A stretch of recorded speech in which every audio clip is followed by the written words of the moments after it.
I'm Jesse McAnally. And I'm Ned Schneedley. I'm actually subbing in for as co-host today. And I'm the evil girlfriend that no one likes. And welcome to Musicals with Cheese, a podcast where I try to get Ned Schneedley to like musical theater. Please join me in welcoming our wonderful, I would say a guest speaker to the class. Please join me in welcoming YouTube superstar from Big Beak Entertainment and our You're a Good Man, Charlie Brown episode, Mr. Big Beak Entertainment. Be nice to him, class. Thank you for having me today as your guest lecturer. I really appreciate it. It's been a really rough couple of weeks for me personally. You know, I was just fired from my job. You know, I really don't have a lot going on. I got to pay the rent. I live with this, you know, my best friend and his awful girlfriend. Damn, we're covering rent this week? Yeah, rent? Let me guess, you can't pay your rent? I don't want to pay my rent. I just have a dream. I just want to have a successful YouTube channel. And, one day I'll make it happen. But right now, I just got to pay the rent, you know? But don't worry, I have a plan. Because I'm going to commit some identity theft. And I'm going to steal my roommate's identity and walk into an elementary school and just hope they pay me in cash and don't do direct deposit. Nothing could go wrong so far. I see no faults. And that's just going to be my life until I make it big as a YouTube superstar. You know, there's like a YouTube challenge event that you could enter with that knowledge. Oh, you don't say. Maybe I can put together a scrappy team of young children. I can have the worst YouTube channel ever. They could do slave labor for you. Oh God, child YouTube is already slave labor. Well, so is today's topic, technically. This week, we are talking about School of Rock, the musical. Cue the music.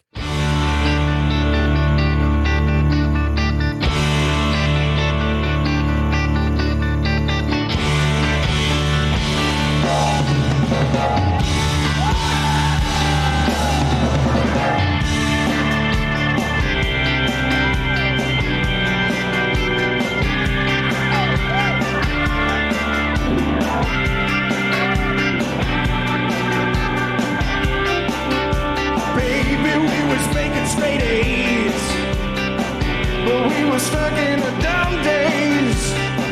Don't take much to memorize your life. I feel like I've been hypnotized.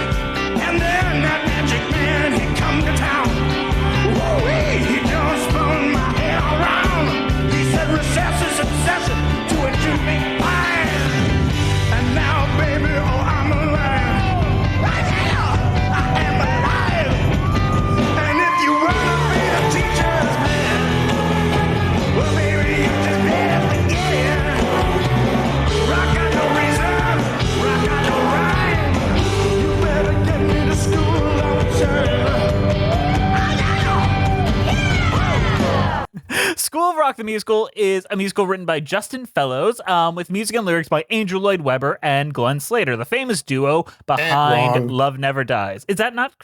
It's Juliet Fellows. Julianne Fellows. I'm so sorry. It's the sorry. fucking Downton Abbey dude. That is the weirdest choice true. for this. That was just a misprint. Andrew, triple it 3 times, then add wah-wah horns. I will triple it 3 times. I'll add wah-wahs, and then I'll get the crowd to boo you. Oh, cool.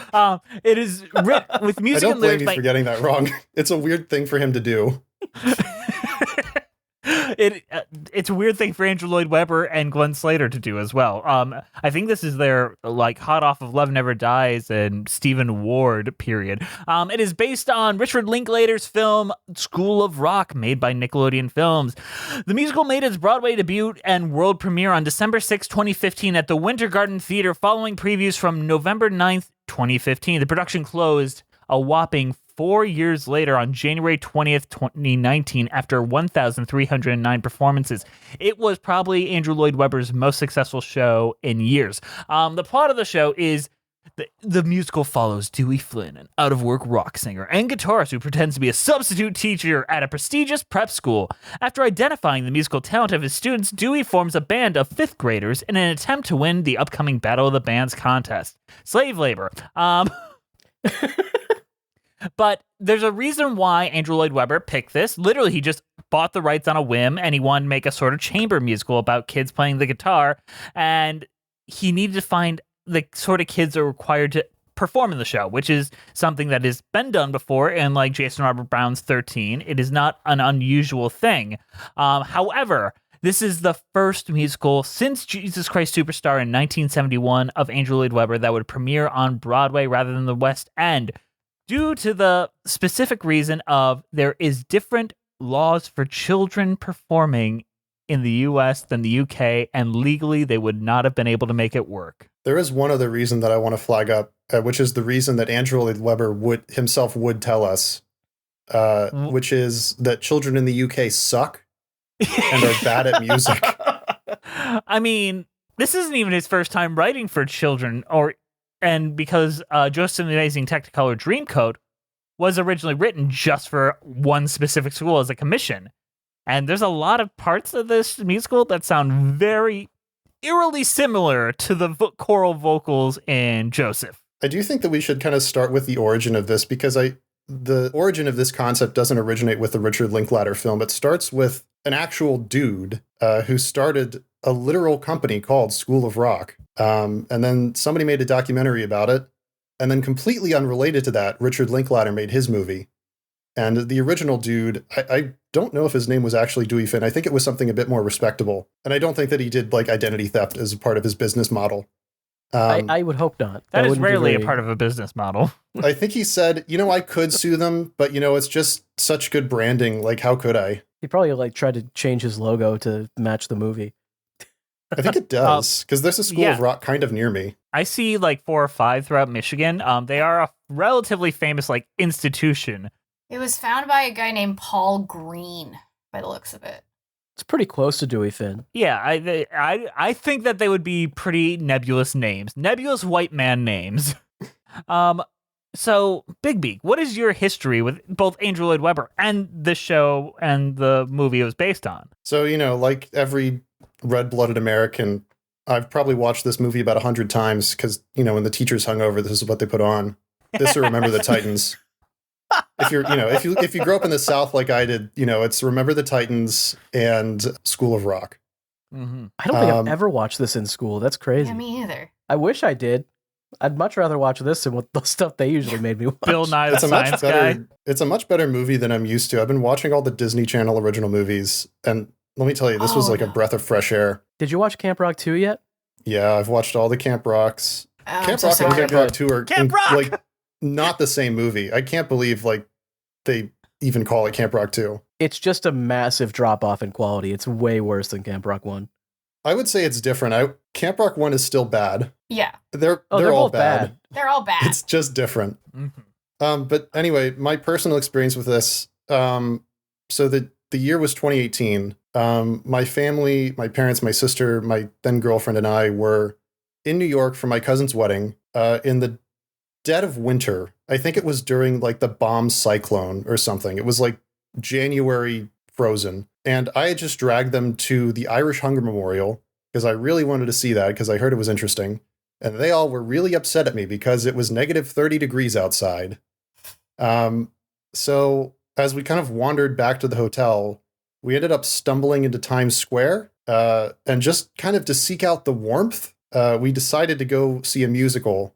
And the only musical that stuck out at us was the one named after the movie that we'd all seen called School of Rock. So, noses dripping, we wander into the Winter Garden Theater, take our seats, and then Andrew Lloyd Webber, disembodied voice comes over the speaker and says, "Hi, I'm Andrew Lloyd Webber. Now, a question that I get all the time is, do the kids in this musical actually play their instruments?" And the answer is yes. So please don't be a dick to them. Is kind of the thrust of that little thing that comes on like, hey, listen, if they mess up, like they're actually trying, like don't be mean, like just let it go, man. I hear Charles Strauss did that for Annie too. Annie 2 or Annie? Annie he wrote too? both, so he probably did. That's a nice thing to do for the kids, but do you think he did that right away, or do you think he... Do you think there was an incident that caused There was an incident and then he recorded it? I think that's a great question, and hopefully not one that I'll ever know the answer to. Oh, I guess I'll record it because apparently they had tomatoes thrown at them. This was at Times Square. Everyone there was just happy to like be inside. I'm sure the audience to School of Rock is nitpicking every note that comes out. Yeah, let me tell you, we were just happy to like have a place to be warm for 2.5 hours. Put that on the poster. It's heated. But we came out of it because we'd seen, we dragged my girlfriend to Wicked, and my entire family had seen that before she hadn't. We were just like, okay, well, now you got to see this. And, we saw it and we were like, okay, it was fine. No Kristen Chenoweth, no Idina Menzel. So, fine. And then we saw School of Rock and we were like, okay, that actually was a little bit interesting. Not like, conceptually, but, just it was a bit more fun. And it's more performer based. Did you see Alex Brightman and Sierra Boggess? No, I saw. Okay, so I don't know what recording you guys watched. What bootleg down the sleeve VHS camcorder rip you guys saw. I saw one with Justin Collette. And I think that's the guy that I saw in the theater. Obviously I was like not paying attention. I did not care who was in it at the time. I didn't realize I was going to have to talk about this on a podcast in 6 years. You're welcome. So what, you don't keep your playbills at the ready? No, I didn't have any notes I took on it. I just remember the experience of being frozen and then being not frozen. That was a good show. It was warm. I listened to his performance again, and I was like, yeah, that's what I remember. And then I watched a little bit of Alex Brightman, and I kind of think I like Justin Collette a little bit more for the role for a couple of reasons. Alex Brightman seems like younger. I don't know if he actually is, but he has a very young kind of vibe about him. Mm-hmm. And I think that Dewey Finn should be like 45 years old, balding, like just he should be Jack Black today. He should be a kid that grew up in the 80s. Dewey he's a dad rocker, right? Yeah. Like in 2003, maybe it makes a little more sense, but nowadays it's like this guy should be old. This guy, exactly. He's talking about Led Zeppelin. Like, come on. Yeah. So I think he was still in his 20s when he played Dewey, because he was born in 87 and he took the role in 2016, if I get that time right. So he's he's not quite even in the 30s yet. He gave me the vibe of an older man. I don't know if that's a good thing or a bad thing. That's Brightman, so I'm agreeing with you. Now. Oh, no, I was talking about Justin Collette, sorry. Oh, yeah, That's just doing age comparison. Yeah. Justin Collette is, let's see if they put his age out there publicly. I can't find it. Doesn't look like he did. I can't find it anywhere. Is it not on like his Wikipedia? He doesn't have one. Broadway stars rarely get one. That's my favorite Wikipedia trope is when they have the actor or famous person's birth year and it's like 1944 or 45. We don't know. One of those. Maybe. It's like, just say you don't know. That's a new thing with younger up-and-coming actors, because they don't want to be typecast into certain age groups. They will just put, like, I was born in December. You're like a Gemini? Is that?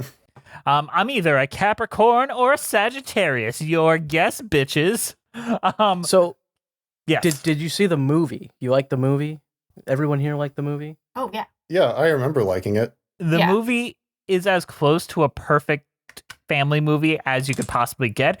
It makes me disappointed because there was just a period in the early 2000s where Nickelodeon films were making interesting, good films. Because I think about this and Rango and Rango. We've been Rangoed. Disney is different because Disney has two branches. It has Disney Channel, which is where they basically all the stars that weren't doing anything this weekend, like, let's get them together and make a movie with like a script that somebody like found behind the sofa. And then, which is literally what happened with High School Musical. And then with like Nickelodeon, it's like, we got to like reach guys. We're like the scrappy underdogs. We got to fight, with, I guess, I don't even know who their like opposition in the market is. It's not Viacom because that's their parent. I mean, I guess they weren't all perfect. Like, I don't think anyone remembers Clock Stoppers or Yours, Mine, and Ours. I know I Nacho remember Yours, Mine, and Ours. I saw it in theaters. Nacho Libre. That's Nacho a Libre too. That was Not awful. I hated that one. Hotel for Dogs and The Last Airbender and Wait, and really? then Oh, that's a good one too. That's That great. wasn't like some like Avatar massive wasn't studio. it the highest grossing movie ever? Good joke. But then they somehow wrangled fucking Steven Spielberg to do The Adventures of Tintin for them, which everyone forgets exists and is fantastic. So every now and then they just drop one of the most interesting original films ever. And every Namely now and then you Rango. get Fred the Rango. movie. Yeah, yep. Or Good Burger 2, or 1,000 other things that are coming out. But School of Rock, though, was pretty good. School of Rock was pretty good, and I remember the big marketing push behind it was just that clip of Miranda Cosgrove singing Memory, and I think that, not even her in the movie, that clip being played all the time got her role on Drake and Josh. Memory all alone in the moonlight. Stop. Okay, good. That's pretty good. All right. I also think that's why Webber decided he wanted to do this. Because they did have to get his permission to use that, and that's what brought this film onto his radar. And I think there's some interview where he brought that up. Mr. Webber, can we please use one bar from Memory? And he's like, yes, but I get to monetize you in 5 years. Exactly. You saw it, freezing cold. I'm curious, did the group like it? Yeah, well, okay, so as a family, we'd seen Jersey Boys, Wicked, I think Wicked again, Gotta see Wicked twice. Yep. Yeah. some other third thing, and then some adaptation of Cinderella, where like at the very end, the prince decides to transition the kingdom to democracy. That was a weird one.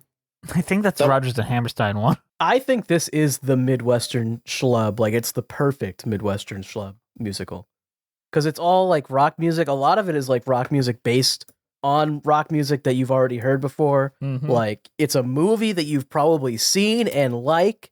Like, Yeah. it is perfect for that person that goes to New York and is just like, dang, I'm afraid of the city because there are just too many people. It's too cold. And you're in. It's too cold, and this building looks familiar. Let's go inside. That on being us. said, I enjoyed this more than I thought I was. I thought I was going to outright hate this. I sincerely did. I was ready talked to about this despise before. this. You and I remember like School of Rock would come on during the Tonys, and you like cringed about it. You were like upset. I think I was in a pre-Tootsie Doubtfire world, you know? You didn't realize how good we had it. Yeah. You were like, oh, School of Rock, that's as bad as it'll ever get. Yeah, I guess I didn't quite realize what a devoid creative bankruptcy we would have in the coming years of Broadway. Like we have 2 Great Gatsby musicals coming out within the next year. One of them starts with a COVID joke. And that's the one that's being fast tracked to Broadway. The interesting steampunk one is the one they're like, it's too weird. It's too weird. Do the one with the COVID joke. That's relevant. Yeah. That's timely. I mean, I know when I see The Great Gatsby, I want him to take off his mask immediately and say, I'm totally done with the Spanish flu. Hilarious. So funny. So many I love funny comedy. jokes. However, I think Andrew Lloyd Webber is playing in the territories that he works best in, and I appreciated being pandered to. I'm glad Sierra Boggess is there and gets to sing a little bit of the magic flute and use her soprano and use like her very good belting alto a lot. I think, for better or for worse, Alex Brightman is a very charismatic performer, and the discovery of him has changed Broadway forever. And He's really good at playing Jack Black and also Michael Keaton. Yes. And I didn't experience any of that because I watched the other one with the other guy, Justin Collette. Justin Collette. But Do we want to hit neither on the of them. plot real quick? Yes. Just let's go. for the millions of people watching this who haven't experienced School of Rock and have no idea what it's about. There's got to be so many There's of so them. many. Like Yeah. School of Rock, this unknown indie film. So the plot is a dude named Dewey Finn is living with his best friend, Ned Schneebly, who is a substitute teacher, licensed critically. He is a licensed substitute teacher. This is very important that he has a license to do this. He has been Well, you need licensed one by to the do that. state of New York. New York? Are they in New York? I don't even know where they are. I don't think in the movie they're in New York. I think in the movie they are in New York. Are they? It didn't I don't look think they're like in New York. Anyway, Ned Schneebly is licensed by the local government jurisdiction to be around children and to tell them what to do. And his girlfriend, what's her name again? Patty. Sarah Silverman. Oh, I thought Her you name said is Patty for a second. Yeah, his girlfriend Patty really hates Dewey Finn because he's a dreamer, because he wants to be a rock star, but not like a modern rock star like the Strokes or anything. He wants to be a 1980s rock star. He wants to be Led Zeppelin rock star. And so Like, it's kind of like Shaun of the Dead, like that relationship. Yeah. Yeah. yeah. I don't know which one came first.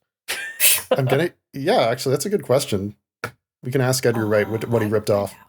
But He ripped off a lot.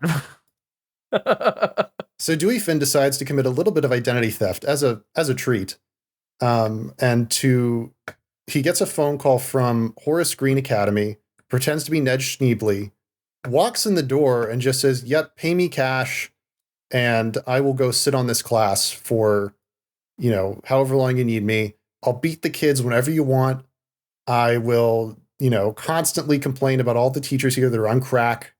I'm going to come in at 10:30. I'm going to leave at 11, and it's going to be a great time." And they're like, "Yep, sounds good. Get in there." I love this guy. Same. This is who I want to be. Like, He is kind of like, my dream. who kids want to be when they grow up, I guess. Somebody that just kind of like stumbles into life and doesn't really know what's going on, and then yells at everyone and then succeeds anyway. Mm-hmm. Yeah. See, when I was a kid and I'd watch School of Rock, I thought it was about like this really cool dude that taught all these square kids like how to be better and cool. Yeah, exactly. And then when I grew up, I was like, no, it's about this fucking loser who learns from these really awesome kids how to be a normal human being.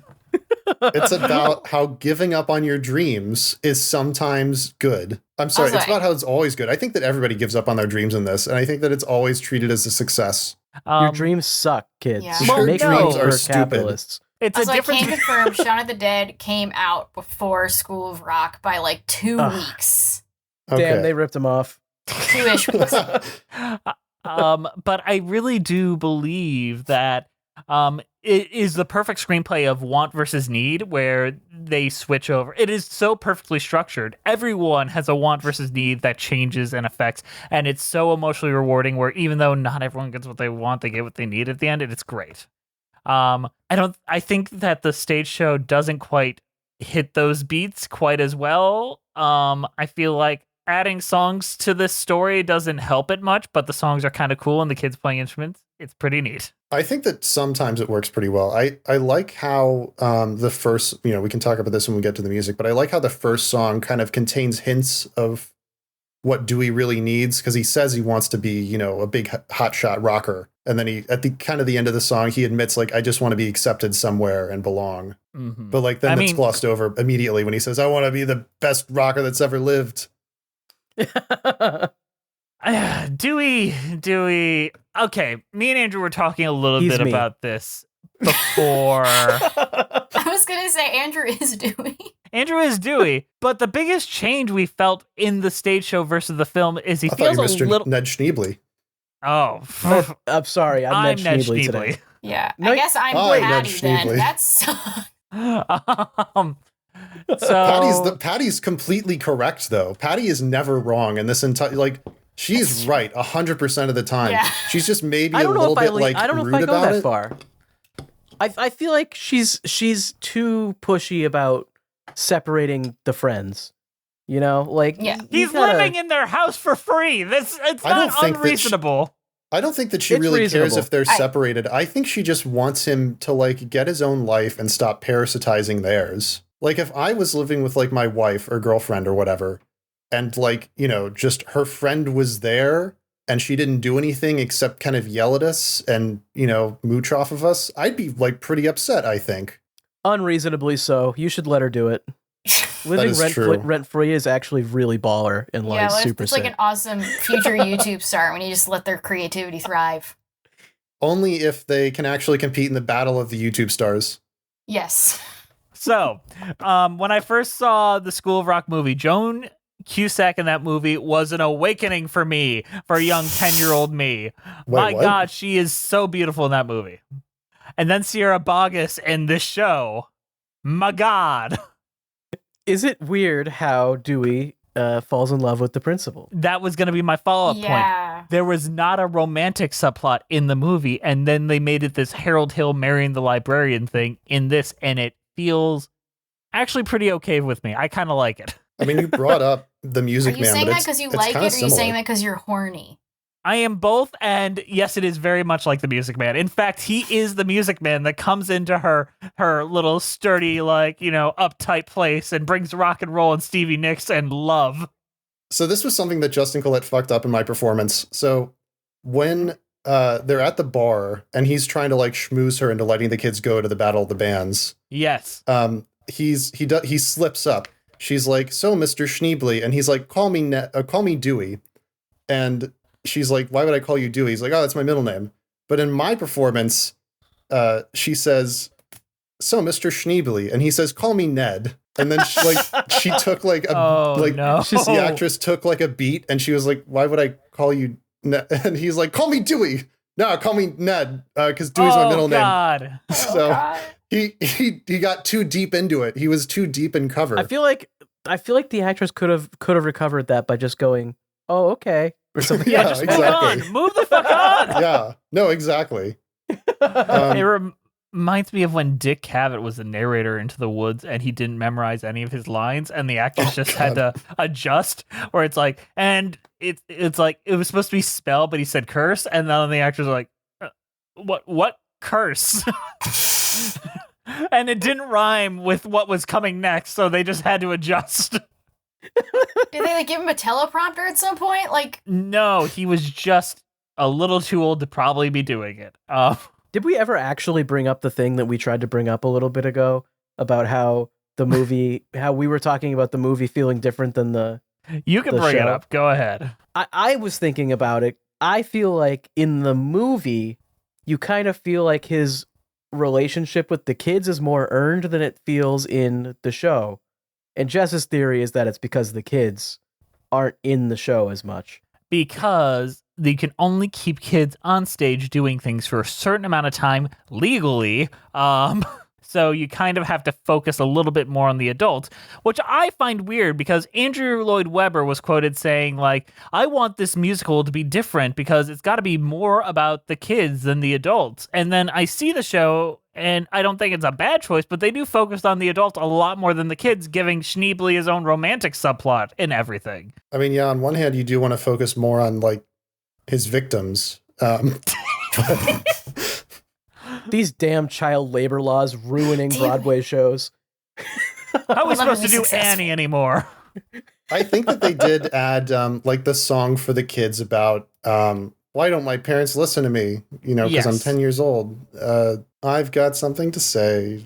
Why don't you listen? And that's why the kids kind of latch on to Mr. Schneebly, because he listens to them. Does he listen to them, actually? No, now that I'm thinking not about really. it? He just tells them to play guitar and calls it a day. It's true. He does tell them to yell at him. He's just such a loser. He's such a loser that he, like, is approachable to children. Okay, I want to flag this up real quick. I want to flag this up real quick because I work in an industry that I go into schools a lot. Like, I work with a lot of schools across a lot of different jurisdictions. And YouTube does an outreach program, or? No, but I'm like a known person. Like I go to these schools enough that I'm a known individual with a lot of them. And every single time show me your ID and please sign in and wear this badge. And Dewey just walks into Horace Green, theoretically the most, prestigious prep school on planet Earth. And he's like, "Yeah, I'm going to beat these kids if they get out of line. What time does school start? Like 11?" And it's like, she just completely accepts it. I don't know why. I don't know how that isn't the end of the conversation as soon as he shows up and starts talking. Mind, she's thinking, that's what I want them to do, but he's just saying the quiet part out loud. So is Rosalie Mullins the real villain? Yes, very much so. However, she's like, "I just want someone to beat these kids." I do want to especially go with Summer, that little know-it-all. Can't even sing Memory. Damn it, Summer. I'm gonna She interrupts her mom when her mom's trying to talk to me. I do want to bring up, because that is a fair point, but there is such a shortage, and there always has been, of substitute teachers in all forms of academics. I remember when I was in high school, I would see substitute teachers come in when class started at 7:45 at 9:30, and they were like, "You need to be here when class is here." And they're like, "I gotta drop off my kids, and you're not paying me enough, so I'll show up when I show up. Are you gonna tell me to go home?" Honestly, that's how you do it if you want to be a real That's incredible. player in the game. Just be a substitute. A 17-year-old watching this 22-year-old, and I'm like, damn, you got a point. What do we think the one and only Ben Brantley thought of this musical? Hated it. He probably hated it. Let me You would ask you be this, because I quoted Ben Brantley in the last one. Is he the Yes. Armand White of the theater world? Yeah, he's just kind of a pretentious dickbag. And Generally. it would be fine if I could tell in his reviews what he's trying to say, which you often can't. They often just become a mishmash of word jumble where you don't really know what he's trying to say. He doesn't Is he like feel like ChatGPT? Kind of. He is very much like it's a that he chat. doesn't feel like it's necessary to convey his actual opinions to you, other than just like wordy, like artsy, flowery language, and that's it. Yes, and it's more like a masturbatory experience rather than giving an actual opinion or thoughts. Oh, well, then I think he loved it. I think that he was definitely blown away by, I don't know who we saw, I guess Alex Brightman. Maybe we go with the third option, and we won't be able to tell what he thought by the end of the review. That is very possible. Jess, what's that website where you can check if musical theater reviews are good or bad? It's called didtheylikeit.com, based Okay. on didhelikeit.com, which was Ben Brantley's own website because he's got that big an ego. Thank But his review said, Andrew Lloyd Webber has entered his second childhood, and it turns out to be a good career move. For his latest offering, School of Rock the Musical, which opened with a deafening electric twang at the Winter Garden Theater on Sunday night, the lordly British composer has been hanging out with fifth graders. Youth, it would seem, is rejuvenating. As in Matilda, it takes a major misfit to lead them all to liberation, though in School of Rock, it's a childish adult with a guitar instead of a precocious child with telekinetic powers. And the new show, which features a thoroughly appealing supporting cast of young musician performance, sticks to the sunny side of the schoolyard. In this sense, the School of Rock reflects the film that inspired it, which made the star of Jack Black as Dewey, the perpetually hungover slob who takes a fraudulent career as a substitute teaching when he's kicked out of his rock band. The movie avoided terminal corniness by staying as shaggily upbeat as its hero. Be warned, there's a love story in this version. One that involves a Marion the Librarian-style transformation by Miss Bogus and the more lazily formulaic second act in which the children confront their too demanding parents for refusing to accept them as they are. You can taste the glucose in the air. But mostly, Rock is surprisingly easy to swallow, in large part because everyone involved seems to be having such a fine time. That includes Mr. Lloyd Webber, whose insistent signature melodiously, paradoxically feels insidious when it's given a pumped-up decibel count. Like Miss Bacchus's principal, he's letting down his hair and shaking it off with scarcely a hint of stiff neck. There's talk of a revival of Cats, maybe Broadway bound. I saw it recently in London, and I can't say it won my heart. In the meantime, family audiences should be grateful for a Lloyd Webber show that only wants to have fun and hopes that you do too. Was that the That is version of him. Cats with Rum Tum Tugger doing a hip hop number? That was what eventually came to Broadway because that was the post-Hamilton world. Put him in a house, he would never play flat. You set him on a mouse when he don't need to flat.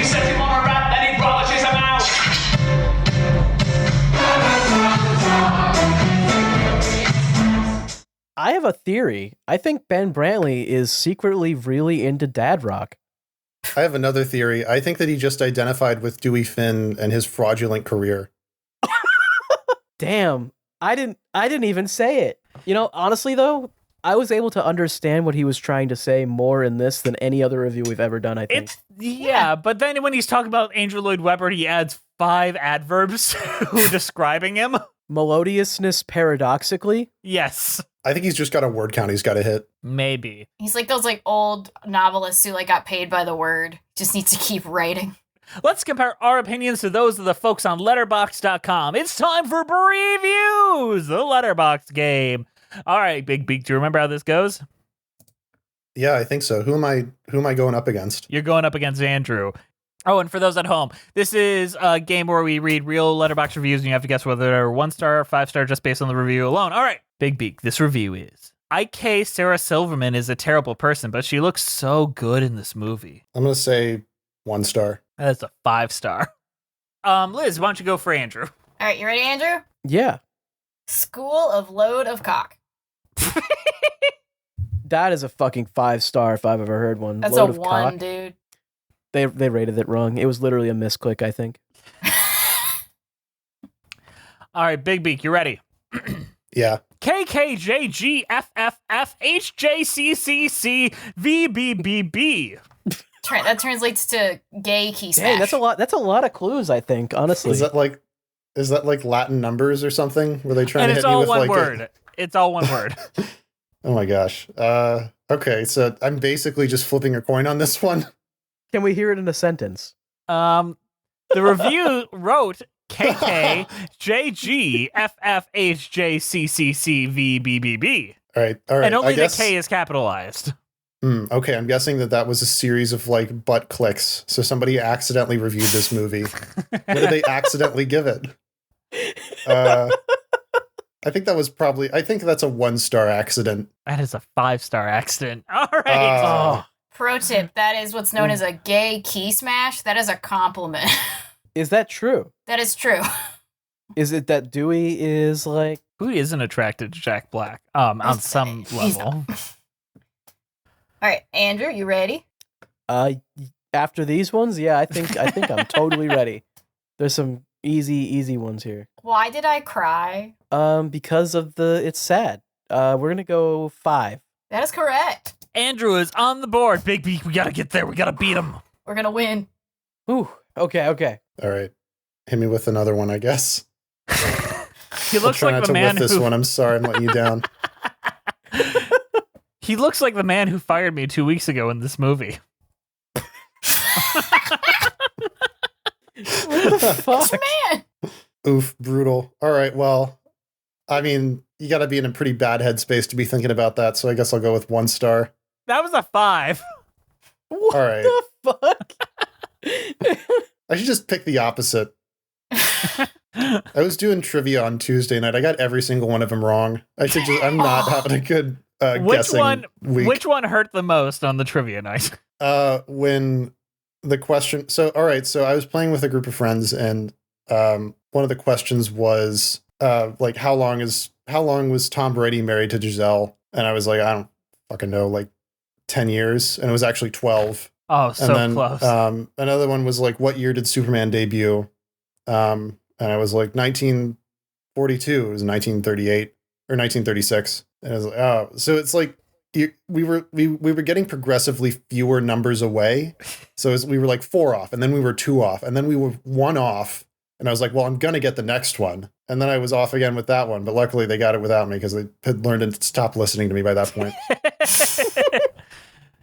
Oh God! I How can't wide wait is for the spruce goose? Turns out 350 feet. God. These are hard trivia questions. Those are Where it's hard, like, actually, yeah. what show is Dr. Spock from? All right. They started off with an easy one. It was like, what in rock, paper, scissors, what beats scissors? Oh, paper for sure. Well, they said what shape, and that almost fucked me up. I was almost like a fist. It was rock. Oof. Anyway, what's the letterbox review, Jess? Andrew. Is it my turn, Liz? It's Andrew's Wait. turn. No, yeah, your hold on. turn. Oh, it's my turn. Oh, darn. All Wait. right, never mind. Tried to steal You- that. All right. Oh. All right. Broke I up with don't my even ex, remember. and then they put this movie on. It's a feel-good movie, you know. Definitely something you'd want to watch with your ex right after you broke up with them. We're gonna go with 5 stars on that. That's a 1. All right, tried. I got to get on the board with this one if I can You tie got it up. this. You I got don't this, even know if Beak. there's another question left. Oh, there's 3 more. Oh, there's Don't 3 worry. left. You got time. Okay, all right, give me one. All lowercase. I space Carly. 5 stars. That's a 1 star. Oh my god. Megan. Megan. Megan. Megan. So weird that Drake she and had Josh that is career. just Seinfeld for kids. Yeah. Then what does that make iCarly? Veep? She had a pretty I hard iCarly is stop at Friends for iCarly Kids. too, because she's still doing it now. Yeah, she's still. I think the show's over. No, Did you there's a know- revival. No, Yeah, I think that revival ended recently. No. No, it's still going. It's still going. It's on a cliffhanger where they were going to reveal the mom. In theory, she was about to marry Freddie, but they didn't work out. Also, did you know that her entire music career was ended because she got into a bus accident, broke her ankle, couldn't perform, and they canceled her contract? Either way, let's keep going. Let's go into a mid-show and then talk about some of these songs.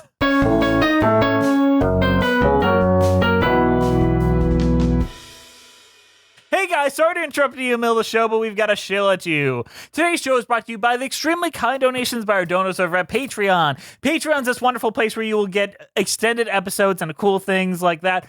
And this episode will be heavily extended on Patreon. You will be getting possibly one of the funniest segments we've ever recorded, and it will only be on Patreon, so don't miss out on that.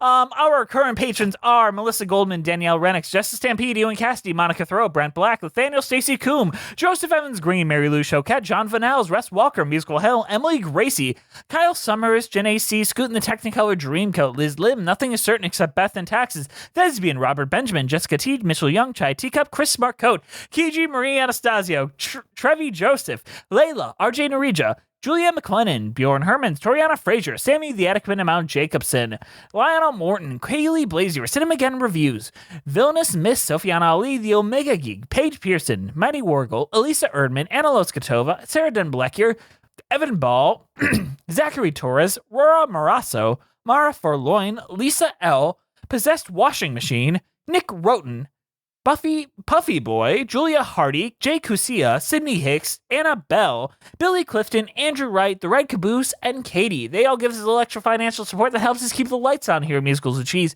If you'd like to join them in supporting us and get all those fun perks, come join us over there. We do have some follow-up from our last episode with Big Beak, and I do kind of want to follow that up with this message that we got on that episode. Are you ready? Yeah. Oh, God. This is from the Broadway Podcast Network's YouTube posting of it from Juvenia Raymond 4210. I believe they're referring to a specific moment in the episode where they say, "Thank God I'm not the only one who noticed the awkward voice splicing. I was rewatching this special recently and I had to rewind that part because it was so jarring.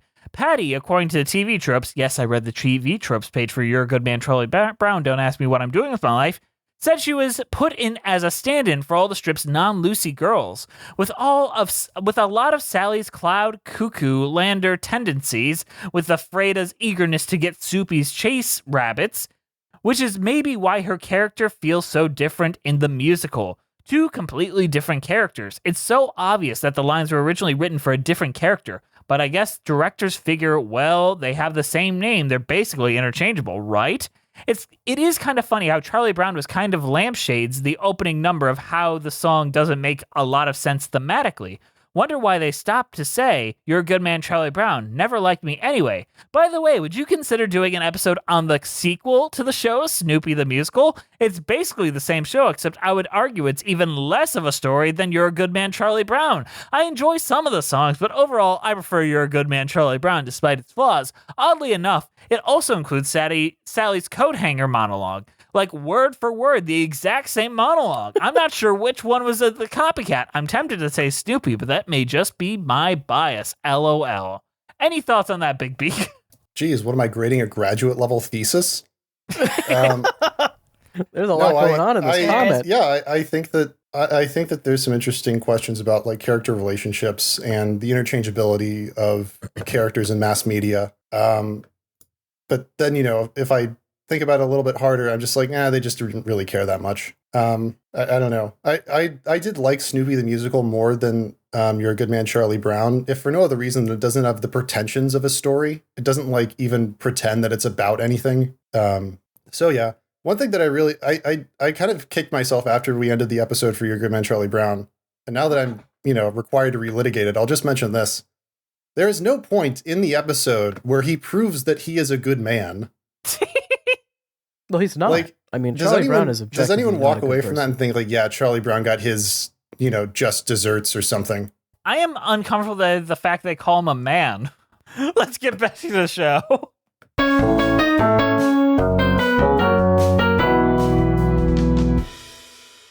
Let's talk about the opening number, When I Climbed to the Top of Mount Rock.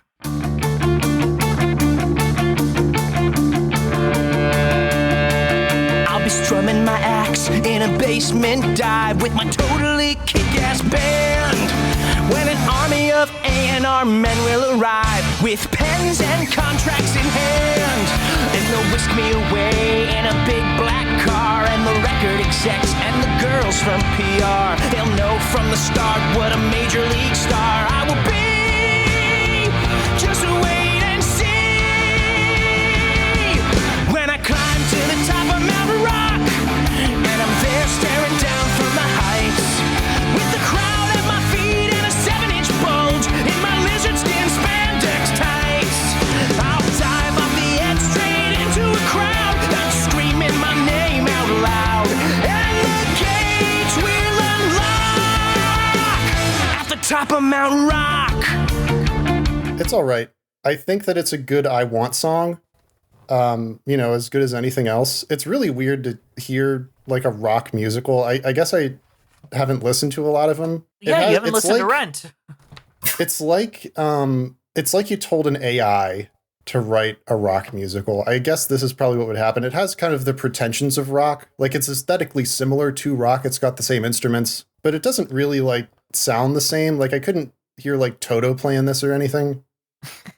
I think what Webber did with this is he took like the sound of some bands and tried to mimic it a little bit. What was he trying to mimic with like the Night Queen? Well, I think most of the songs he's trying to do like AC/DC, honestly. Like most I could hear that. Actually, that makes a lot of sense. But if you're doing that, then like why didn't you like bring on a consultant who actually is like a rock musician? Why didn't you get Trent Reznor to come in and like do a once-over or something? Probably an ego thing. Oh, definitely an ego thing. Why do you say probably? But also, why is Julianne Fellows writing this? Like, why is, like, Lord of the British Realm Julianne Fellows talking about railing against the man? Easy paycheck. There's a lot of weird, like, creative, like, partners for this. I'm just imagining him, like, in his little, like, writing room, writing the lead up to Stick It to the Man. Be like, let's stick it to the man. I hate this the man. lemon is on crack. Yes, I watched he the heard movie that once. line and he's like, he didn't know what crack was. It's already written for me. I just have to hit the copy and paste, and there we go. It probably was some of the easiest money he ever made. Yeah. It already exists. You just want me to do this again, but different? Okay. You just want me to hit Control-C, Control-V, Andrew? All right. That's what Webber did for the Cinderella's one. So I mean, yeah. But anyway, sorry. What were we at? Top of Mount Rock. Yeah, it's a good song. I like the fact that it kind of hits both of the themes, which is what you need versus what you want.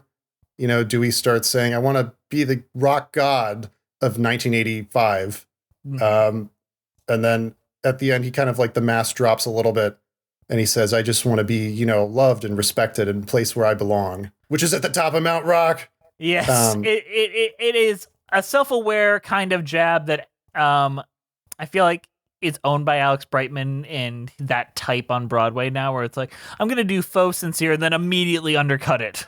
Well, I don't think it's faux sincere. I think that's the mask slipping and then he puts it back on. Yeah, I guess. No, I think you're right. it's real sincere and then the faux mask. sincere. Yeah, faux sincere.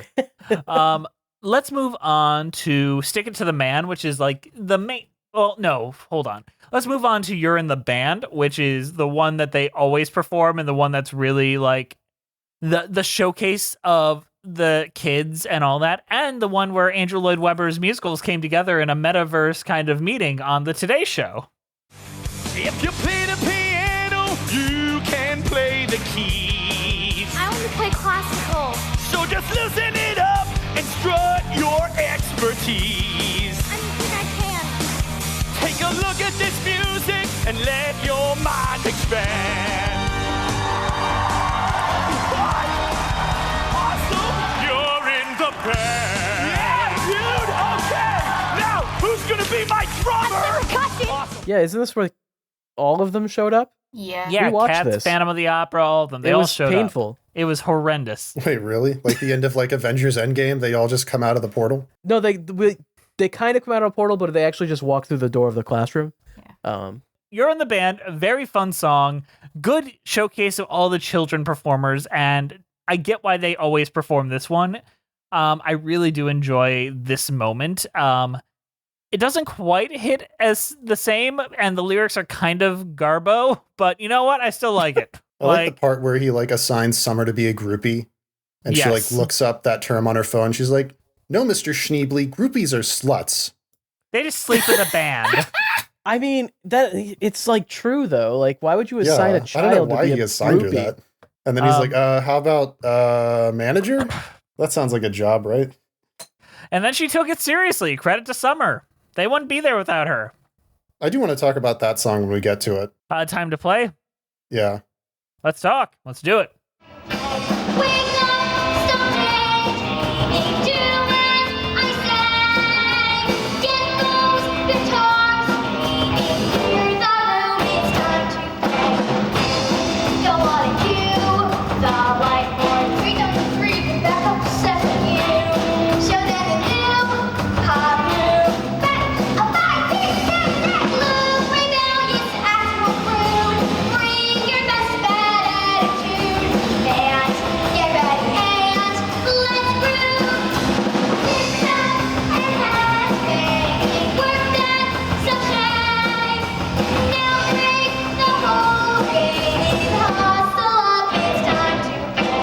So I kind of took that song as it's sung.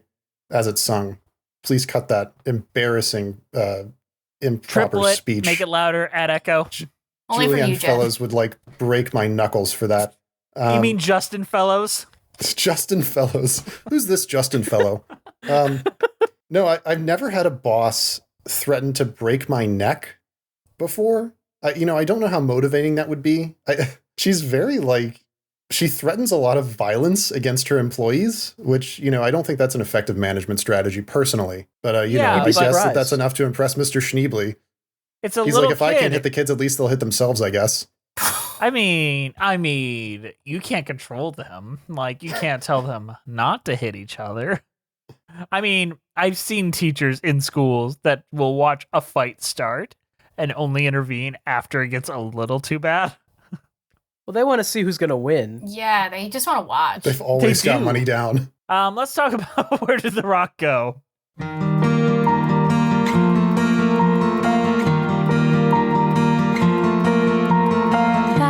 when I was younger, wild and bold and free, I can still remember how the music used to be.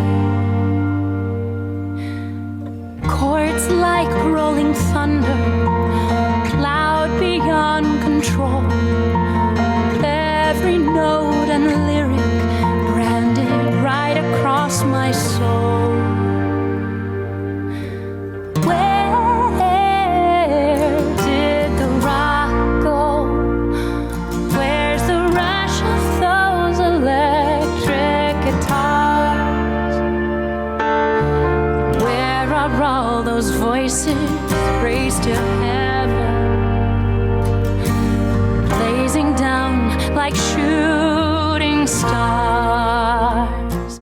Rosalie's big song after hearing Stevie Nicks and deciding, you know what, I missed rock and roll. I'm sick of singing soprano. I want a belt. I kind of didn't like this one. This was kind of the only, well, there were a couple, but this one was one that I was just kind of like, eh. Explain. I mean, I liked it, but also I kind of simp for Sierra Boggess, so maybe that's well. Keep in mind, I wasn't watching Sierra Boggess. That's fair. I don't know. Just it. So the rest of the songs in this, they have kind of pairs. Like, the teacher song is paired with Dewey's Confession. They all kind of have a lot of the same melodic structure. Mm-hmm. This one just kind of stands apart a little bit, except for the part where Dewey's really sad in his bedroom. But I thought that it was so antithetical to the premise of the rock musical. It's not really like a power ballad. It's not really like anything that energizes me in the same way the other songs were. And it's very much a personal preference. I'm not saying that it's like a bad song. I was just like, not really for me right now. I get that. I feel like this is more playing into Andrew Lloyd Webber's bread and butter. So I was into it. I'm like, oh, this is the territory I know you work well in, and I see you're doing that well. You can do a ballad pretty decently. I don't know how well you can do, a rock song sincerely. Yeah. where you kind of are relying on your actors and your performers and the gimmicks of kids playing it rather than the song itself. Also, as we have established, I'm never on Dewey's side throughout this entire performance. I'm always on the side of the adults and the girlfriend. So I knew where the rock went, and it stayed back in the 80s where it belonged. Yeah, I mean, he's doing a horrendous thing in this song, which is getting her drunk to convince her to do something, which in any other context would be... So that he can win the $20,000 Battle of the Bands prize. In all fairness to Dewey, I don't think he was intending that either. I don't think he was. I don't think he was. Oh, I don't think that he was planning, like, to kiss her. I think that he was planning to get her drunk and, like, kind of, like, remind her how fun rock and roll is so that she'll agree to let the kids go to the Battle of the Bands. I mean, absolutely, yeah. But I don't think he was, he would have kept all the money? Do you think he would have kept that 20? Oh, definitely. 100%. He had rent to pay. Or it would have been something like, you know, something a little bit more saccharine where he's like, I'm going to take this money and I'm going to start a business and I'm going to call it the School of Rock. And it'd be like an origin story. College bonds. Isn't that what he actually does in the movie? I paid off 2% of my college loans. That's what he does in the movie. At the end of the show, it implies they're going to do a music program at Horace Green rather than him starting his own business. He's going to be the music coach. Don't let him back in that school. Then he gets arrested for committing fraud. Yeah, Dewey goes to prison in this. Did anyone else count the crimes? I counted 3 crimes. I counted identity theft. There's probably more than 3. Yeah. I think when he takes the kids in the school bus, that's probably kidnapping. That's child endangerment. Yeah, he does that twice. Maybe kidnapping. I don't know. It might count. So yes, that was one of them was kidnapping. But then actually, is it kidnapping if they're like into it? I don't even know. Can you just take a kid somewhere if they agree? So it'd be kidnapping. Well. The parents consented. They got the parent permission slips. Yeah, that's the thing. That was coerced, though. I feel. Yeah. I don't believe any of these parents read permission slips. They just sign I think you'd get a hung jury out of that one, but I think the other ones are slam dunks for any like prosecuting attorney. I think that you could easily get him on fraud. You could probably get him on mail fraud too.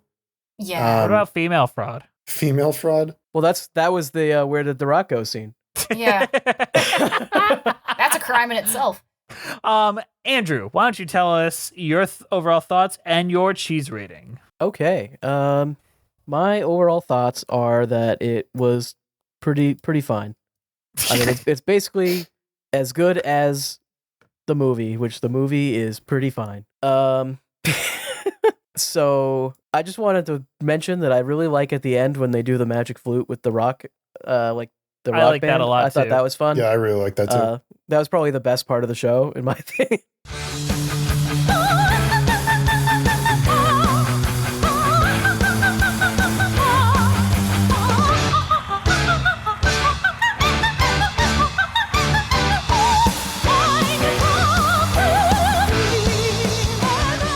So as far as a cheese rating, I'm gonna give it a how's this pronounced? Gruyere, I think is what it is. Gruyere. Gruyere. That's what it is. Yes, because apparently that's really good for dealing with hangovers. So. Oh, good to know. All right, Big Beak, what's your thoughts? Yeah, I really like this. You know, it kept me warm for 2.5 hours. Really, you know, if you're ever in New York in the dead of winter in 2017, you know, head up to the Winter Garden Theater and see this. God. I have a time machine in construction just hang out in the lobby. Yeah, no, I really enjoyed it. I don't know if that's just because I was in a weird headspace because I've watched a lot of bad stuff recently. Like the only other thing that I've watched is like Only Murders in the Building, like for like actual like enjoyment. So yeah, it was fine. For a cheese rating, I knew that I would have to do this and I didn't come prepared. That's fine. We don't either. Same. Then I'll give it a cheese rating of Rockstar cheese, which is Rockstar energy drink. A type of cheese that is aged in slate caverns in Wales, which could mean anything from like, you know, a very proper man like gingerly tucked it into like an extremely climate controlled cavern for just the right amount of time, or some guy just threw it in a ditch for a while. You know, who knows? But that's like the brand name is Rockstar cheese. Not that anything of this is sponsored. I just wanted to find a cheese that had something to do with it. Fair enough. Liz, your overall thoughts and cheese rating? I didn't hate this as much as I thought I would. I've seen this movie 16,000 times as a child, and I have it basically memorized, so I was very attached. But I liked the show more than I thought. Also, the Music School of Rock did have a TV adaptation, which ran for 3 seasons, and featured music such as Cheap Thrills, Shut Up and Dance, and Charlie Puth's One Call Away. Pretty sure all those songs are in the Moulin Rouge musical. Songs. So, an abomination. Anyway, I like the show more than I thought. I'm obsessed with the movie. I love all the crimes that are committed throughout the runtime, clearly. But, and me and my brother had a running thing where we'd say Lawrence is good at piano, the line to each other all the time when we were kids. So, it's just a thing, too. Well, I'm going to give this the band Van Mozzarella, which is an Irish folk music band. It was the funniest one of this cheese band list I found on the internet. So that's very funny. I went the complete inverse. I went with band cheese list. Yeah. I started that way and I couldn't find anything, so I flipped. Juliet, good luck tracking all these. I like this show. A lot more than I thought I would, but it is literally just the movie. If you've seen the movie, you've seen this show, but it's got some Andrew Lloyd Webber tunes. And I said this before we recorded. I forget if I said it in the episode itself, but compared to a lot of movie to stage adaptations, the Tootsies, the Mrs. Doubtfires, on all of them, this is head and shoulders. And I know I've shit-talked this in the past, but I think it's quality and has a gimmick and is worth checking out. And one of easily Andrew Lloyd Webber's best in years, and head and shoulders above Bad Cinderella. So my cheese rating is classic cheddar cheese straws from Dewey's Bakery, established in 1930. That's got to be a big brain move for the cheese selection.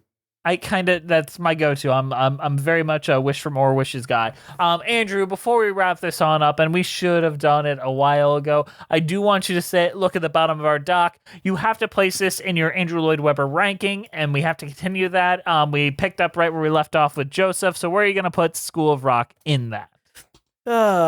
School of Rock is at the top of B. Right above Sunset and Phantom. You put this above Phantom. Wow. Yeah, I would.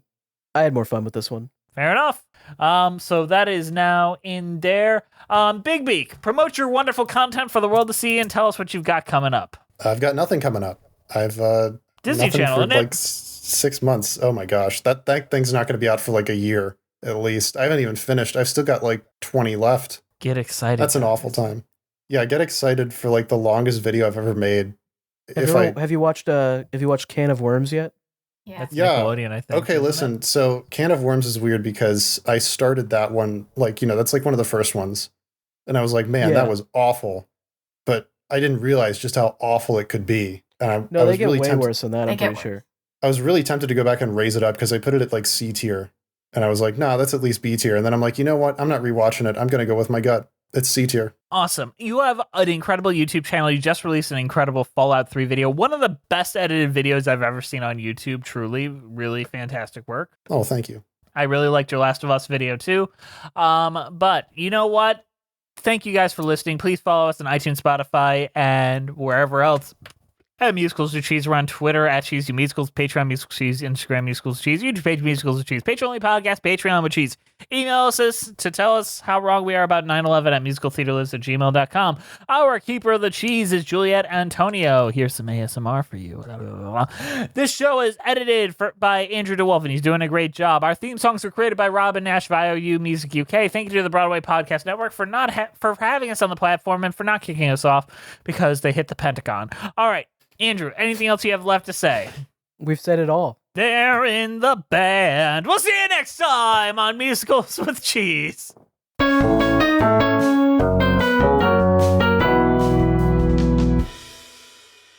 so sorry, you guys. This is going to be the most cut episode ever.